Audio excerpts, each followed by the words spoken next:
নমস্কার, আজ আমি চলে এসেছি সঙ্গীত বাংলার পর্দায়। আজকে আমাকে ডাকা হয়েছে হোয়াট ইজ মাই ব্যাগ। এটা হচ্ছে আমার ব্যাগ। জেনারেলি আমরা একটা ব্যাগ ক্যারি করি যখন শুটিং থাকে, সেই জন্য আমি এই ব্যাগটা ক্যারি করি। আজকে আমি দেখাতে চলেছি আমার ব্যাগে কি আছে। আমরা যখন বাড়ি থেকে বের হই আমাদের মারা আমাদেরকে বলে আমরা নাকি ব্যাগের সংসার নিয়ে ঘুরি। আসলে তা না, আমরা আসলে বিশ্ব ব্রহ্মাণ্ডটা নিয়ে ঘুরি। যাই হোক, আমি আমার ব্যাগে দেখাই কি কি আছে। হ্যাঁ, প্রথমেই দেখাই ক্যাশ। আমি প্রচুর ক্যাশ ইউজ করি। আমার বাবা অনেক বড় লোক, এগুলো একদম নতুন টাকা, আমার বাবা অনেক বড় লোক, আইফেল টাওয়ারের মালিক। কারণ আমি পুরনো টাকা ব্যবহার করি না, কারণ পুরনো টাকাতে আমার অ্যালার্জি আছে। যাই হোক, তারপর বেরোচ্ছে হেডফোন।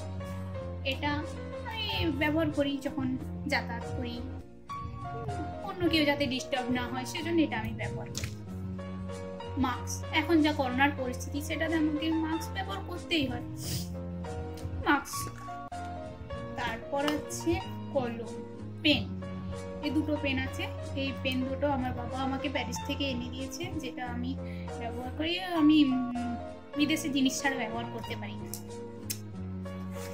এটা, হ্যাঁ, এটা হচ্ছে আমার কার্ড, জানি আর কিছু না। তারপর হ্যাঁ, জলের বোতল আছে।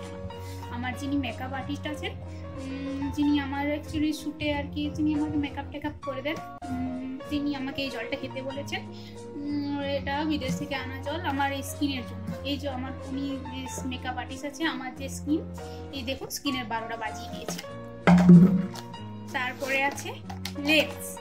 এই দেখুন আমার লেন্স, আমি চশমা, এটা আমাকে দীপক অধিকারী আমাকে গিফট করেছে আমার বার্থডেতে। এটা আমি ফেলে দিতে তো আর পারি না, তাই নিজেই এটার জন্য নিজেই চোখগুলো খেয়ে বসে আছি। গিফট তো করেছি, গিফটটা তো আর ফেলে দিতে পারি না। না, কেমন লাগছে? নিশ্চয়ই ভালো লাগছে। যাই হোক, এরপর আছে আমার ওয়ালেট। এখানে আমার নাম আছে, এটা আমি নামগুলো করেছি। এখানে কিছু নেই, কার্ড আছে, ক্যাশ। অবশ্য আমার কাছে ক্যাশই তো থাকবে, অনেক বড় লোকের মেয়ে আমি, আইফেল টাওয়ারের মালিক আমার বাবা। আর এটা হচ্ছে একটা ব্যাগ। এখানেও এটা আমার খুব ইম্পর্টেন্ট জিনিস থাকে। এই যে এটা আমার এখানটা, ওই যে বললাম প্যারিসে যে আইফেল টাওয়ারটা তৈরি করার সময় যে বৃদ্ধ শ্রমিক ছিল তা সে এটা আমাকে গিফট করেছে। এখানে কি আছে? ক্যাশ। আমি প্রচুর বড় লোক। এই দেখুন, আবার নতুন 1 টাকার নোটগুলো আমার কাছে নতুন আছে, কারণ নতুন, আমি পুরনো টাকা ব্যবহার করি না, আমার অ্যালার্জি আছে সেই জন্য। এটা হচ্ছে ওই স্টেবল করার জন্য, কিছু কিছু ডিরেক্টর আছে তাদের মুখে মেরে দেওয়ার জন্য। আর হোয়ার আর ইউ লাফিং?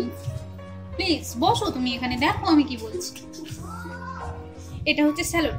কিছু কিছু লোক আছে যারা আমার কাছে একটু বেশি বকে, তাদের আমি সহ্য করতে পারি, তাদের মুখে এরকম করে ফটাস করে মেরে দিই, ব্যাস এটুকুই। আর সেরকম কিছু নেই। একটা চাবি আছে, একটা সেফটি পিন আছে, আপাতত আর কিছু নেই।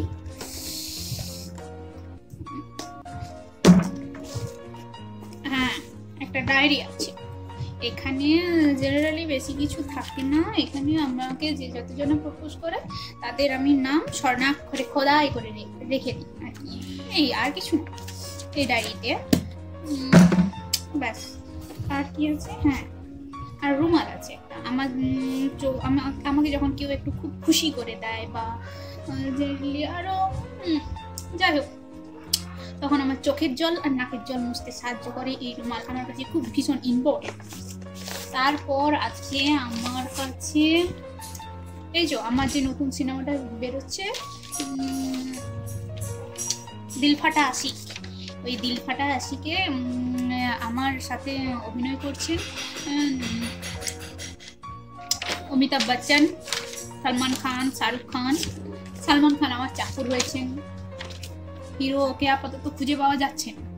যাই হোক, এই আর কি, আর কিছু না, জেনারেলি আমার ব্যাগে কিছু নেই, ব্যাস আমার ব্যাগ আমি ছেড়ে দিলাম, ব্যাস আর কিচ্ছু নেই আমার কাছে। তো ফ্রেন্ডস, আজকের মতন টাটা, বাই বাই।